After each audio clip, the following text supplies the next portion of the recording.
Olá, seja muito bem-vindo, muito bem-vinda a este que é o novo programa Mentes que Sentem. Se está aqui connosco porque ouviu falar deste programa, seja bem-vindo. Se está aqui por acaso, também é muito bem-vindo. É um prazer, é um privilégio estar consigo neste programa que nos propomos falar, pensar, refletir sobre aquilo que é a nossa saúde a nível psicológico, a nível mental, a nível emocional, a nível físico e a nível espiritual. É um prazer estar consigo, fico por aí, com certeza que estamos no início de uma caminhada que vai ser uma bênção para si, para nós e quem sabe até possa convidar alguém a poder fazer parte também destes programas que nos propomos fazer para a sua bênção, para a sua saúde e para a nossa saúde também. Para estes programas nós vamos ter o privilégio e a alegria de ter connosco a doutora Cristina Dias. Cristina, bem-vinda.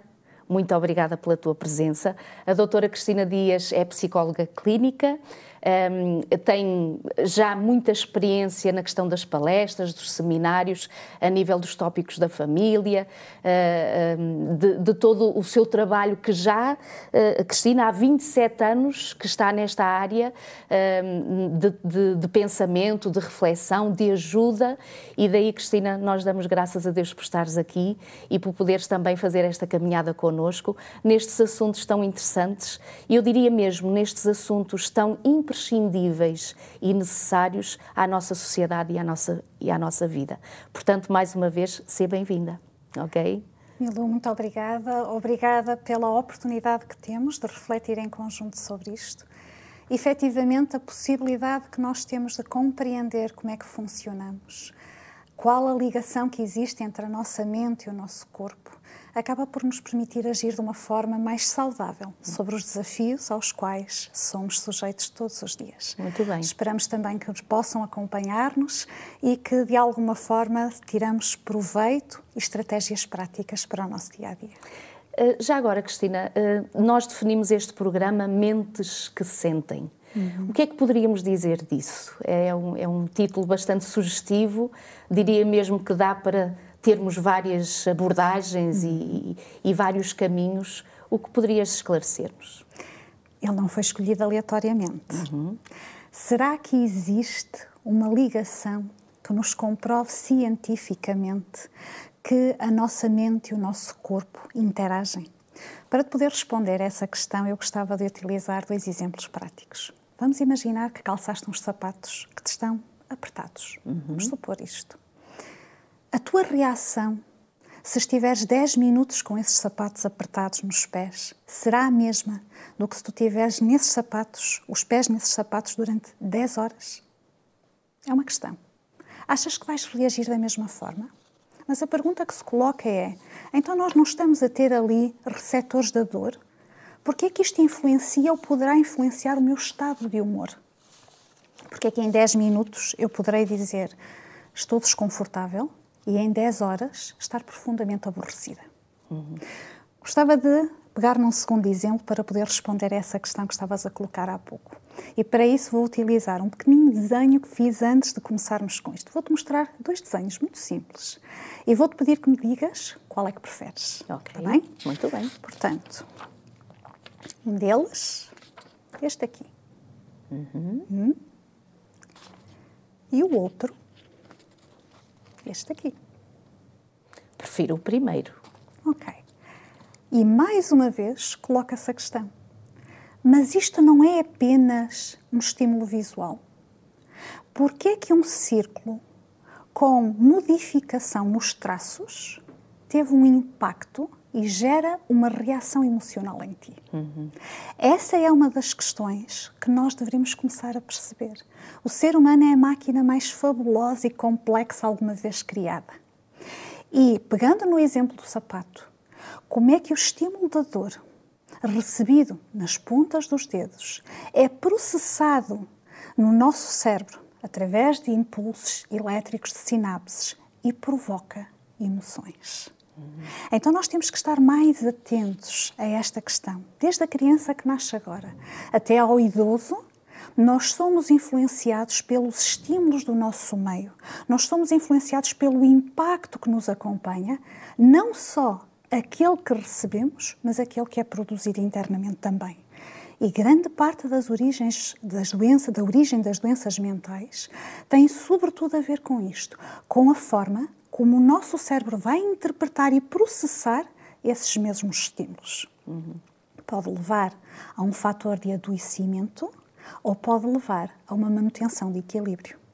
Se calhar poderíamos dizer aquilo que normalmente até há comumente, e dizemos a título popular, que quando a cabeça não tem juízo, o corpo é que paga, não é? E, no fundo, uma desgraça nunca vem só.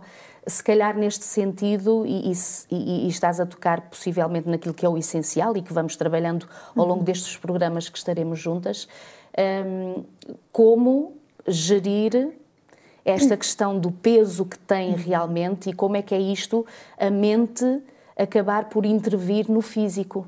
Como é que nós gerimos isto?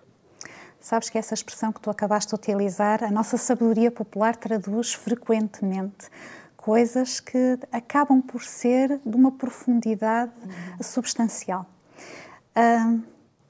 Mas eu gostava, para poder responder a essa questão, de partilhar contigo uma experiência. Na altura da Segunda Guerra Mundial, foram vários os relatos que vieram a público posteriormente. Entre eles, há um psiquiatra austríaco de ascendência judia, o Dr. Viktor Frankl, que posteriormente passou por essa experiência quando ainda era relativamente jovem, embora já casado. E ele acaba por publicar uma série de estudos e de reflexões sobre como é que o ser humano, em circunstâncias tão devastadoras, conseguiu lidar com isso. E ele escreveu vários livros. E eu gostava de ler uma citação de um dos livros que ele escreve. Mas primeiro quero fazer-te o contexto. Portanto, ele perguntava, ele questionava-se: como é que nós, sendo desprovidos de tudo, fomos desprovidos da nossa identidade, fomos desprovidos da nossa liberdade, somos desprovidos das condições básicas de saúde, não somos acarinhados, não somos reconhecidos, pelo contrário. Porquê é que há uns que sobrevivem e há outros que acabam por morrer? O que é que faz a diferença se nós estamos sujeitos ao mesmo tipo de estímulos? Claro que aqui temos que ter sempre em consideração o fato de, fisicamente, eu poder ter uma maior capacidade para poder lidar com algumas destas circunstâncias. E é neste contexto que ele faz esta afirmação. E, se me permites, eu vou passar a ler.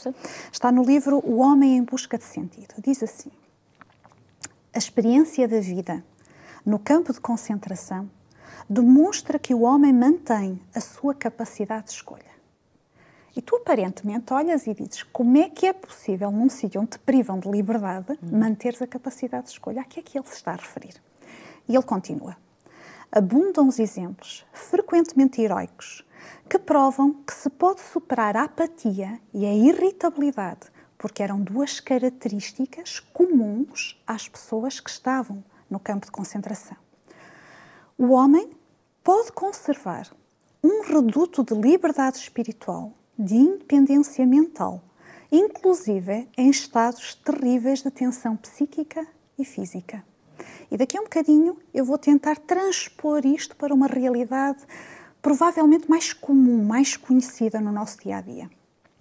Mantém a citação: os sobreviventes dos campos de concentração lembramos-nos dos homens que iam aos barracões consolar os outros, oferecendo-lhes a sua única crosta de pão. Talvez não tenham sido muitos, mas esses poucos são uma prova irrefutável de que podemos arrebatar tudo a um homem, exceto uma coisa: a liberdade humana, a livre escolha da ação pessoal perante as circunstâncias. Isto é estarrecedor. Quer dizer que, mesmo na situação em que eu possa estar a ser confrontada com algo que abala o meu próprio fundamento, e a parte emocional é fundamental nesta questão, eu mesmo assim ainda tenho uma capacidade de escolha, ainda tenho uma liberdade. Mas frequentemente nós somos induzidos em erro. Mais tarde iremos ver isso.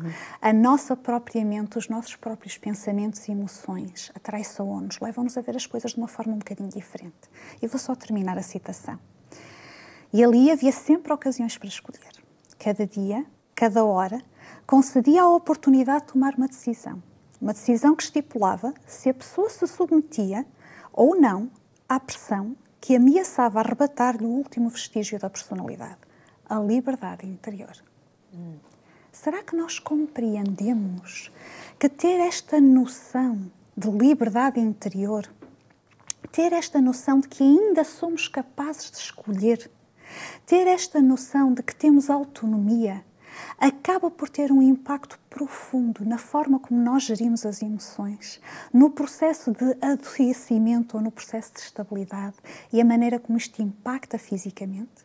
E agora, se me permites, deixa-me transpor isto um bocadinho para a nossa realidade. Algumas décadas atrás, a investigação e a ciência começou a questionar-se. Aliás, essa é uma das características. E eu acho que qualquer um de nós deveria desenvolver esta característica, questionar o porquê das coisas. Porque quando nós questionamos, procuramos respostas. E a procura de respostas leva-nos sempre a uma descoberta. E isso é positivo. E começaram a questionar, por exemplo, situações de pessoas que tinham doenças oncológicas. Como é que umas sobreviviam e outras não sobreviviam? Mas nós estamos a falar exatamente do mesmo tipo de cancro, estamos a falar exatamente do mesmo tipo de tratamento que a pessoa recebe e poderíamos estar até a falar do mesmo suporte que a pessoa poderá receber daqueles que estão à sua volta. E esta é uma dúvida legítima. Então, se aquilo que intervém no combate à doença é igual, se os parâmetros são os mesmos, o que é que faz a diferença? O que faz a diferença foi exatamente isto que nós acabamos de ler.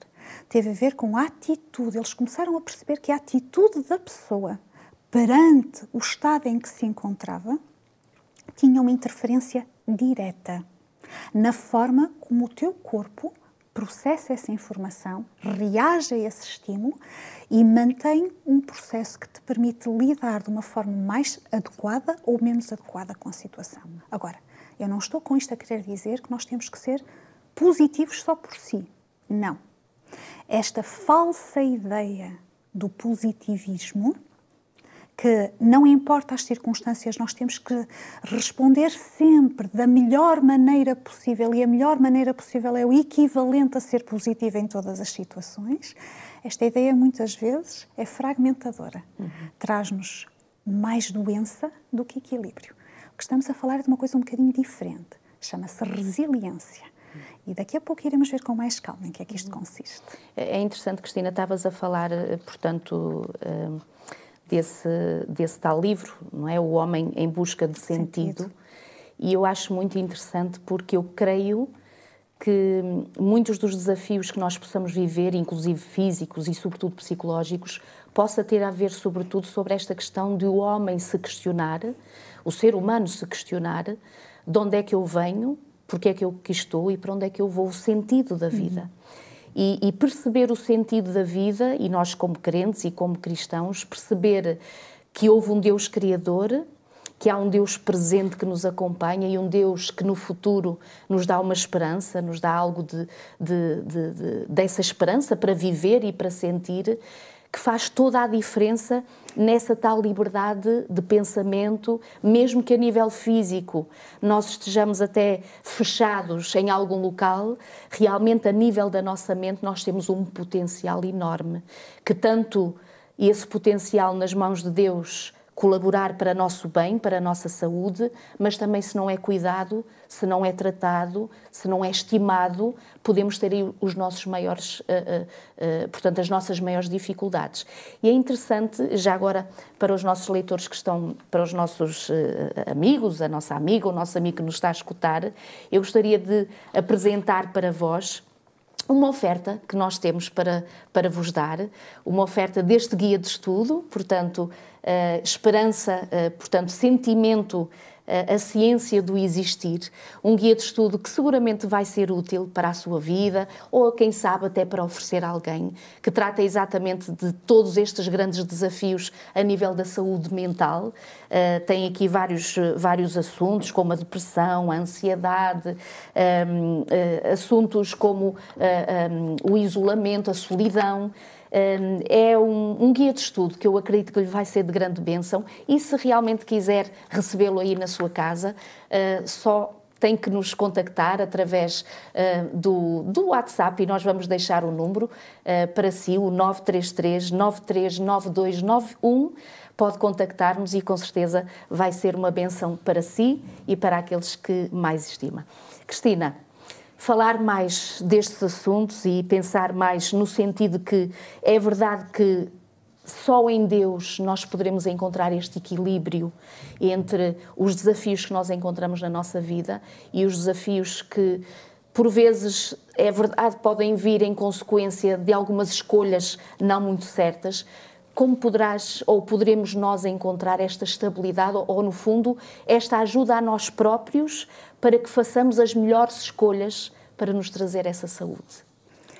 Essa é uma pergunta cuja resposta não se limita a um momento. Essa é a pergunta que nós vamos querer responder ao longo destes momentos que vamos ter em conjunto. Mas deixa-me voltar atrás para algo que estávamos a referir. Estavas a falar do propósito. E eu não expliquei há pouco, mas acho que é importante fazê-lo neste momento, que a conclusão a que este psiquiatra chegou foi que aqueles que sobreviviam eram aqueles que tinham um propósito na vida. E às vezes nós temos esta noção um bocadinho criada pelo contexto que nos rodeia de que ter o propósito na vida é uma coisa grande. E ele dizia, às vezes o propósito na vida era alguém que dizia, eu tenho um neto para cuidar, quando eu sair daqui eu tenho um neto para cuidar.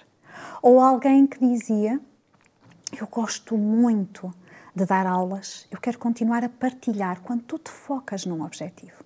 E permite-me introduzir aqui uma experiência pessoal que para mim é um bocadinho ilustradora disto e para tentar responder à tua questão. Eu vivo numa zona um bocadinho mais rural e frequentemente nós acabamos por ir a uma espécie de barragem que existe lá próximo para podermos desfrutar um bocadinho. E há algum tempo atrás fui com os meus filhos, íamos de carro, e passamos lá pelo meio da aldeia e alguém tinha pintado a casa. Portanto, e aqui eu não estou a pronunciar-me sobre a cor da casa, porque cada qual tem a legitimidade de fazer. Mas, efetivamente, era uma cor que não é muito comum nas casas. Estamos a falar de um cor-de-rosa choque. Aquele cor-de-rosa da Barbie, por exemplo. E é óbvio, quando eu passei pela casa, eu pensei, mas não verbalizei. Esta não é a cor que eu escolheria para a minha casa. E quem ia no banco de trás, neste caso os meus filhos, não se coibiram de tecer comentários. Que cor feia! Que horror! Quem é que escolhia uma cor destas? E enquanto eu os ouvia, eles traduziam na realidade algo que pensavam, mas eu comecei a perceber que o tom de voz e o desconforto que aquilo estava a causar estava a fazer com que estivéssemos mais agitados. E pensei, como é que fazer este tipo de verbalização, ter este tipo de atitude, está a fazer com que haja algum desconforto? E acabei por lhes dizer, olha, nós não sabemos porque é que a pessoa escolheu esta cor, temos é que respeitar, vamos baixar um bocadinho o tom de voz. Bom, a coisa passou. Quando regressamos, ora adivinha o que é que aconteceu, passamos pela mesma casa, tivemos o mesmo tipo de comentários. Quando eu cheguei a casa, estive a pensar naquilo e fui ter com eles e perguntei-lhes, vocês sabem porque é que a casa é daquela cor? Não. Pois olha, eu sei porque é que a casa é daquela cor. Naquela casa, nós temos uma menina, portanto, há uma família que tem uma filha com 8 anos. Aquela menina está profundamente doente. E aquela menina os médicos não encontram neste momento uma alternativa que permita dar alguma esperança de vida àquela menina. E o maior sonho daquela menina é ser uma princesa. Agora, a pergunta que eu coloco é, onde é que normalmente as princesas vivem? Nos castelos. De que cor é que os castelos são? Cor-de-rosa. E agora a questão que eu te coloco é, será que a reação que nós temos perante esta informação mantém-se a mesma? O ter atribuído um sentido à situação, o ter encontrado um propósito que me permita lidar com ela de uma forma mais prática, mais objetiva, ajuda-me a sentir controle sobre as coisas. E o que muitas vezes nos assusta é, quando estamos a lidar com algum estado emocional, é primeiro não sentirmos um propósito para o que acontece. E quando eu não consigo explicar, e quando não é justo, e quando as coisas ocorrem num timing e de uma forma para a qual eu não tenho solução? Será que mesmo assim eu consigo gerir isto de uma forma mais saudável? De uma forma que não me retire completamente a noção de propósito? E agora, sendo um bocadinho má, vamos pegar outra vez nesta história e vamos clarificar aqui algo. Tudo o que eu partilhei contigo, efetivamente aconteceu. Mas este bocadinho em que eu te dei uma explicação de que existia lá uma menina, eu não faço a mínima ideia se é correto ou não. Foi algo que eu utilizei para mostrar que como é que uma informação base, em meia dúzia de minutos, altera o teu estado emocional. E agora aquilo que eu te convido a fazer é, vamos extrapolar isto para o nosso dia-a-dia. Será que nós conseguimos perceber que isso ocorre no dia-a-dia? Que isso ocorre nos desafios aos quais estamos sujeitos? Será que nós conseguimos perceber que é possível atribuir um propósito àquilo que eu faço, mesmo que aquilo que esteja à minha volta não tenha sentido? Será que é possível perceber que eu tenho a capacidade de manter esta liberdade de escolha?